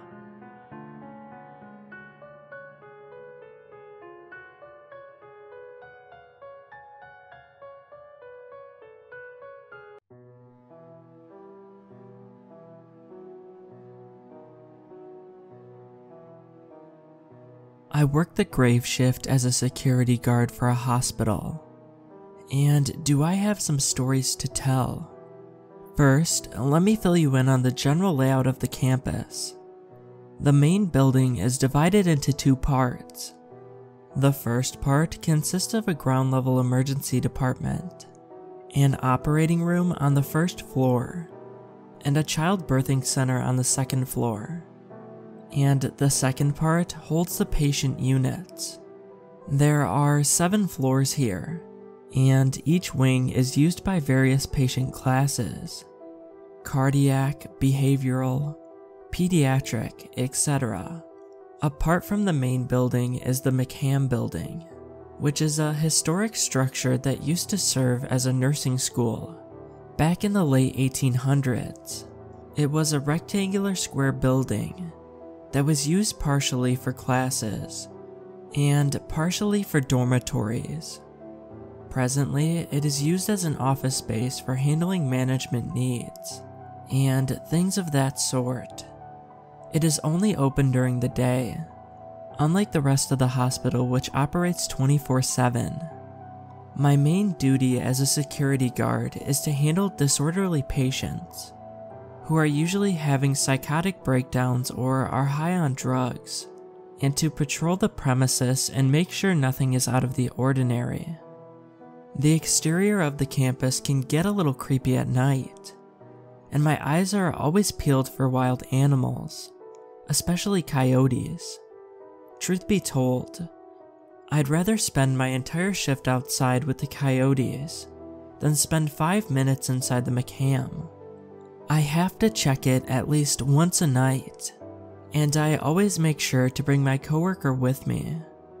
We hurriedly scan the building's 4 floors and move on without a second glance. We both agree that the place gives us the creeps. The hospital staff like to chatter about how hospitals are haunted places. It's reasonable. There's at least 1 death per day at the hospital I work at. This presumption, coupled with a tired mind, can give one the impression of spotting a ghost, as it makes its journey to the other side. I've never seen anything remotely paranormal during my shift, let alone my life. My coworker swears he's seen unexplained shadows move out of the corner of his eyes. Our perception changed the night we decided to play the stupidest game ever. I was sitting in my office with my coworker Frank, just talking. Our office was located just outside the emergency department, where we directed lost family members to the rooms of their respective relatives. On this particular night, a mutual buddy of ours, Mark, popped his head in. Mark was obsessed with ghosts, and the topic inevitably made its way into our conversation. "You guys see anything when you go through the McCam?" he began. We both shook our heads. You know that's the most haunted place, right?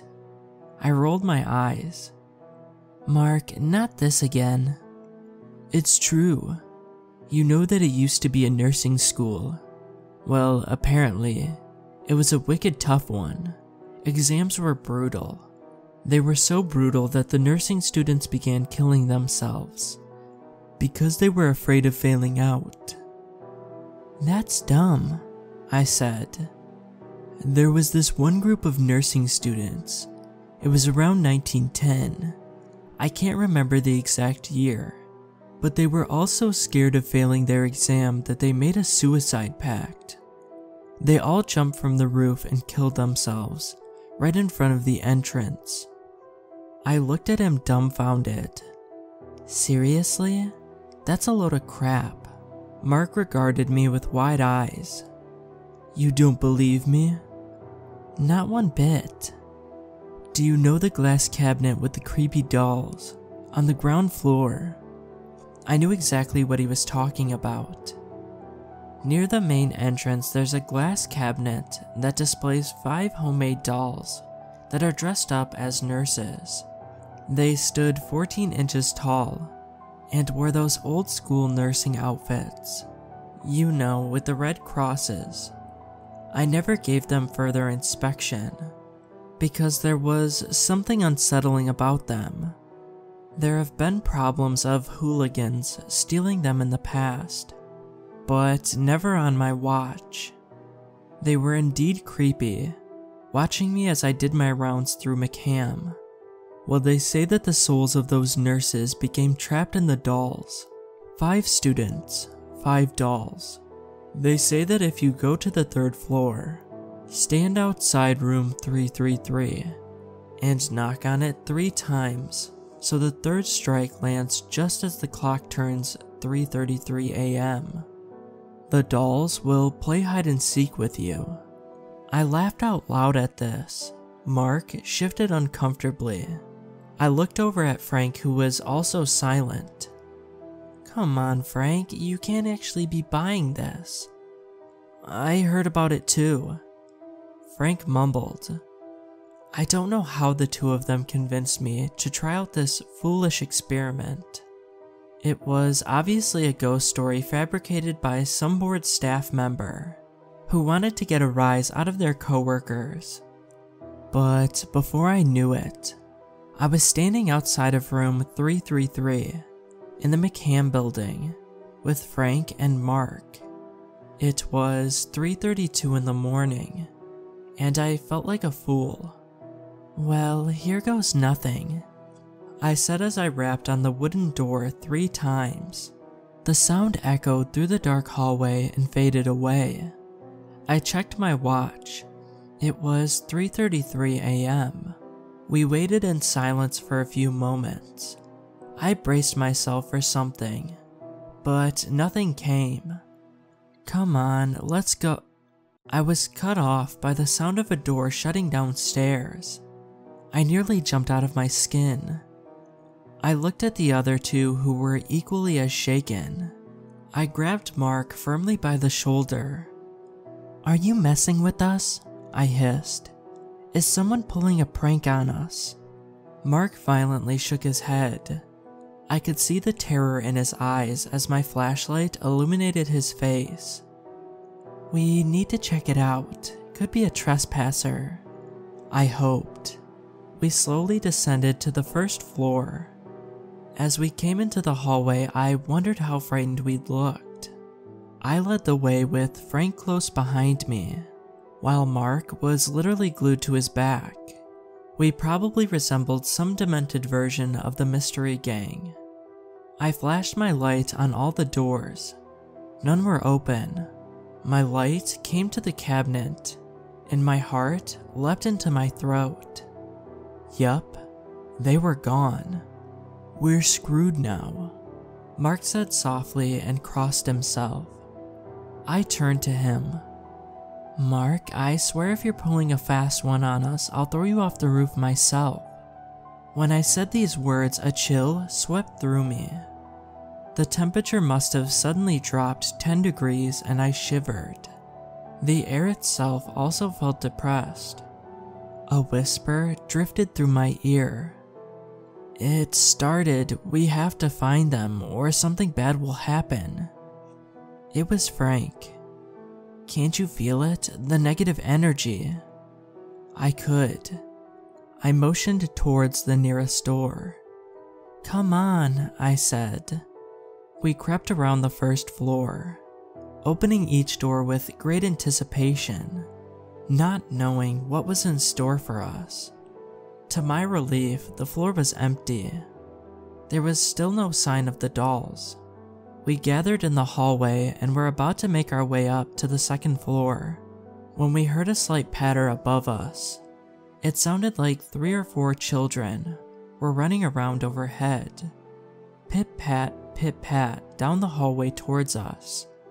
A pause, then pit-pat, pit-pat in the opposite direction. This happened 3 times, then it stopped. Damn, I thought to myself. Oh, screw that. Mark whimpered and turned towards the door. My hand shot out and found his elbow. "Don't be a sissy, we're in this together." I could see Mark's face glistening with sweat and his eyes wide with terror. We climbed the stairway with great caution. We clung to each other in fear, savoring each breath as if it were our last. When we came to the hallway, we were greeted by the slightest tinkling of bells. The source was coming from the far end of the hallway. I shone my light into the darkness. Nothing. The faint tinkle warmly greeted us. I wanted to turn and run, but something was drawing me in. I slowly led the group towards the sound. I reached one of the doors and stopped. I motioned to my ear and pointed beyond the door. The other 2 nodded. I gripped the doorknob and slowly let myself in. On the other side of the door was a bathroom. It was one of those old dormitory bathrooms with a rounded sink in the middle and undivided latrines on both sides. In the porcelain sink were 3 dolls. I cautiously approached them and slowly extended my hand, as if the merest touch would set my hand on fire. I picked one up. It wore a white nurse's dress and a red cross on the top right breast. On its head was a white cap with another red cross. Its black hair fell over its face, covering the features. I swept its hair back to reveal a faded, smiling face. Its porcelain skin was icy cool to the touch. I shuddered. We each returned a doll to the cabinet. 2 to go, I told myself. Mark and Frank were silent, exhausted from the terror of the night. I was relieved that they were with me. If I had to do this by myself, I think I'd just lose my mind. "Do you think we ought to split up?" whispered Frank. "Cover more ground that way." I wheeled around and faced him. "No, don't you watch horror movies? No matter what happens, we cannot split up. If the entity is malevolent, it'll kill us when we're alone. If anything, we should tie a rope around us so we don't get separated." My logic trumped their fearful state. Besides, I felt much better with Frank and Mark close by. Glued to the hip, we went to the 3rd floor and inspected it thoroughly. We couldn't find any dolls, and I kept my ears pricked for any noises. When the 3rd floor seemed safe, we climbed to the 4th floor. While in the stairwell, the sound of running footsteps greeted us. We must be getting close to another one. As we stepped into the hallway, the footsteps faded, and we watched a door slam shut, making all 3 of us jump in unison. What came next made my blood run cold. You know, that cheesy kids laugh in Roller Coaster Tycoon. The one you hear over and over again, which makes you want to punch that kid in the face. Well, hearing that same laugh now filled me not with frustration, but terror. raw, uncensored terror. To my left, Mark was praying. Frank remained stoic as ever. Together, we inched our way towards the door that had been closed moments before. I braced myself and opened it, expecting the worst. Nothing came, and I looked inside. The room was empty, except for a ladder that disappeared into a hole in the ceiling. The night sky greeted us. Of course they would hide on the roof. After a quick game of rock, paper, scissors, Frank climbed the ladder first, with me close behind. We stepped onto a small stone patio. From the roof of the McCam building, the main part of the hospital looked inviting. I caught myself wishing I was in my office and not playing this stupid game. Look, there. Frank pointed to a small figure in the corner of the patio. The doll was propped up against the stone railing that overlooked the main entrance. I picked up the doll and looked over the railing. It didn't look so high from here. I wondered if I leapt from here if I'd survive. I grabbed onto the railing and began to hoist myself up, when Frank called out, "Hey, what are you doing?" I froze. What the hell was I doing? A spell of vertigo gripped me as I backed away from the railing. Did I seriously just consider jumping off? I shook it off. "Come on," I said sullenly. "Let's go find that last doll." We searched McCam for what seemed like hours. We thoroughly swept through the 4 floors twice without any luck. I was starting to feel more irritated than annoyed. The strangest part was that there were no more weird noises. I started to question if there were only 4 dolls to begin with. If there was a 5th doll, we would have to start pulling up the floorboards to find it. Our search for the 5th doll came to an anticlimactic conclusion when the sun's rays made their way into the hallway, filling it with a lavender glow. A wave of relief rushed through me. But in the back of my mind, I still regretted that we'd never found that last doll. If it ever existed. Things started to get weird since we played that game.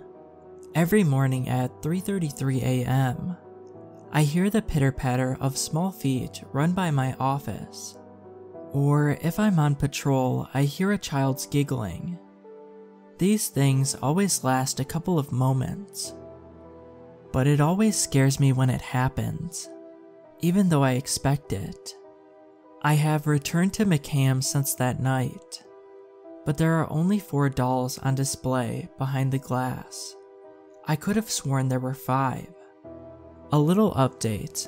I have a picture of the 4 dolls, and I will link it below in the description of this video. Let me know what you think in the comments. I am still alive. I still hear the noises every night. They have even been occurring in my house. Where can I find help?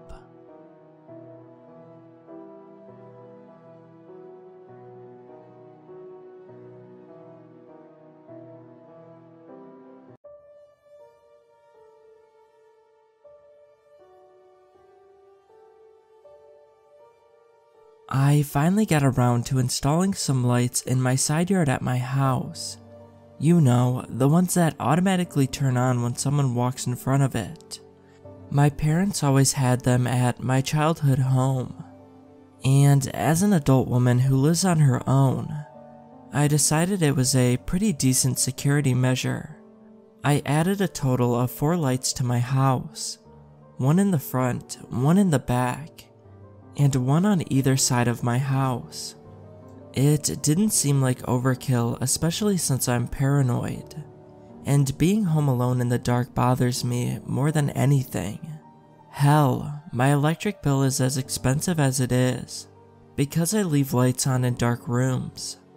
Again, I'm a female who lives alone, so I believe this to certainly be justifiable. They worked perfectly for the first few nights. 1 or 2 would click on and then go off a few minutes later. Now I should mention I live in Florida, so we have a lot of wildlife that walks through yards here. It's not unusual for a possum or a raccoon to wander through my yard in the middle of the night. Not to mention outdoor cats that are loose in my neighborhood as well. Even squirrels and lizards that walk close enough to the sensor set these things off because they're the highly sensitive ones. However, the other night I ran into an issue. One of the lights is positioned next to a window, which is over the sink in my kitchen. The side yard is small because there's a fence separating mine from my neighbor's. I was loading the dishwasher at around 9:30. I always do this before I start to go to bed, and the light clicked on. It scared me because I'm still getting used to them, so I quickly took a glance out the window. There was a possum crawling along the fence, but also staring directly at me as if it was annoyed. I was disrupting its nightly stroll. I waved to it like it could see me, and continued to load the dishes. I grabbed my water bottle from the fridge and headed out of the kitchen, ready to go down the hall, and the light still remained on. I didn't think anything of it, since they normally stayed on for a bit then clicked off. I stopped to turn back around and watch the window, making sure the light was going to turn off. But it didn't.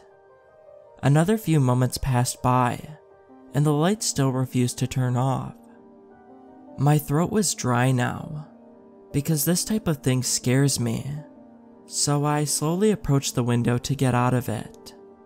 For a minute, I was relieved, because I saw nothing. I figured it was a technical error, so I went to bed and said I'd fix it in the morning. The next day, I got up and headed outside to inspect the light. When I got below it, I noticed the light was off, and upon waving my hand up in front of the sensor, it clicked on. I just assumed that I didn't wait long enough for it to shut off, so I went back inside and went about my Saturday afternoon. It was later that night when I was boiling some water for some pasta, and the light clicked on again. This time I completely ignored it, and went about making my dinner. I hadn't even noticed that in the 15 minutes it took me to cook the pasta, serve it, and get the pan washed, that the light was still on. I picked up my bowl of pasta which was on the counter next to the sink, and when I glanced up, I froze. The electronic floodlight was on, and hanging down in front of the window was a head, like someone was on my roof leaning down and over the edge. Everything was washed out by the bright light, so it only appeared as a shadow. But it was enough to make me go cold and numb. The only detail I was able to see was the faint white of the person's eyes, as their head hung over the side of my house.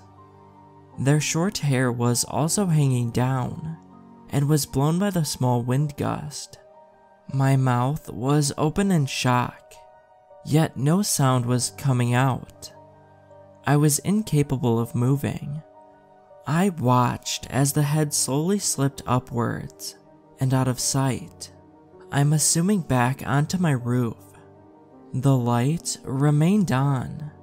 Engaging in my fight or flight response, I dropped my bowl of pasta and headed down my hallway for my phone, which was resting next to the TV. While I was quickly moving, whoever was on my roof was moving too. I heard loud scurrying and scattering above me as it scampered across my roof. I stopped, scrambling to pick up my phone, and the scampering above me continued for a few seconds. I dialed 911 and allowed it to ring as I stood there. At this point, I now stood in my living room, which has double doors leading to the backyard. It's meant to add to the open floor plan this house advertised. While I stood there, the light at the back of my house clicked on and lit up my backyard.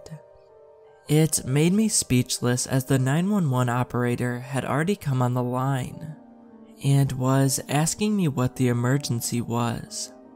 I watched the windows frantically as the light continued to wash out my backyard, and then I saw it. Slowly sliding down from above was the shadow of the head. It was peering into the window, looking at me. I could still see the faint white of its eyes, and now the slight white of their teeth. Whether they were smiling or not, I couldn't tell. What followed is a sound that I can still hear, even when it's quiet. There was a sound of tapping like a nail on glass. It sounded as if it was tapping on my window, asking to be let in. But I saw no arm or hand reaching down to do so. I backed up and out of sight of the window and into the hallway. The 911 operator was still asking that I give a location. "There's someone on my roof," I said quietly, thinking whatever it was could hear me. "Pardon me, ma'am?" "There is someone on my roof. They're watching me. I think they're going to try and break in," I said again. The operator told me to stay out of sight and wait for the officers to show up, so I did. I remained seated in my hallway for what felt like hours and listened to the continued tapping. Whatever it was still asking to be let in, asking me to come back to the window. It was merely 20 minutes till I heard the sirens, and the tapping sound stops once they were in auditory range. I'll say what I said to the cops, which is, I know this sounds crazy, because once the cops were outside and asking for me to come out, the lights were now off. No floodlights, no heads, no eyes, and no tapping. Yet here I stood in my driveway sounding like a crazy person to the police. I gave my statement and allowed them to check the property. After further inspection, I was walked around to the right side of my house, which is where I first saw the head, and was told my gate was unlocked and open. "What do you think? What should I do? Should I go somewhere for the night?" I asked the officer who was walking me back to my front door. "If you really want to know what I think you left your gate unlocked when you checked the light this morning," he said flatly. "What about the person and the sounds? Someone was there." "I also think that the lights casted some shadows on an animal walking by, and a raccoon decided to have a field day on your roof." He attempted to calm my tone. "There's no footprints, no scuff marks, no scratches on the window. Only paw prints. I think you need to get a good night's sleep and to relax tomorrow." So I took his word for it. I watched them drive away from the window and headed to bed. I had to put my earbuds in to listen to music, so I couldn't hear the tapping and scratching in my head. Tonight is when the situation got more serious than it already was. I was sitting in the living room watching a movie this evening when the light behind my house came on yet again. Still shaken by the night before, I instantly muted my TV. The only light coming into the house now was the floodlight and the movie. I sat in silence watching the windows. My eyes darted around frantically, even to the windows that were not lit up. The minute I unmuted my TV is when I heard the sound again. The scratching and scraping, like something was being dragged across my rooftop. I jumped up from my seat, knocking the remote off my lap and onto the floor. I let the sounds of the movie mix with the horrible sounds above me. I grabbed my phone and had 911 ready to dial, and watched the windows with more interest than before. The scraping turned into thumping now. Footsteps maybe. Something was up there. I could feel my house shake. The frames on my walls rattled, and some fell off. I watched the one window in my living room start to become dark. Something was crawling down from my roof. All I could see was the shadow of it. A human figure with its arms and legs longer and stretched out. It scratched and thumped as it climbed on the wall of my house and over my window. It moved like a spider the way it was able to slowly come down. I watched as it rotated and moved horizontal, disappearing from the window and moving to the wall. It was now in between the windows, and I had lost sight of it. I retreated to the spot in my hallway, more shaken than the night before, and once again dialed 911, giving the exact same information, details, and location. More officers were on the way. The operator asked that I remain on the phone with her, so I did. The scratching continued as the figure, I'm assuming, was moving around. While I sat there, the shaking mess I was, I watched as my house became flooded with light. One by one, the lights turned on. It was silent for a while after this, while my house remained lit up, and I was cowering on the phone. I was impatient for the police to arrive, so I asked how far away they were.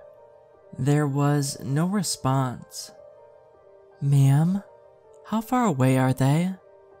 The noises here stopped, but I think they're still outside," I repeated.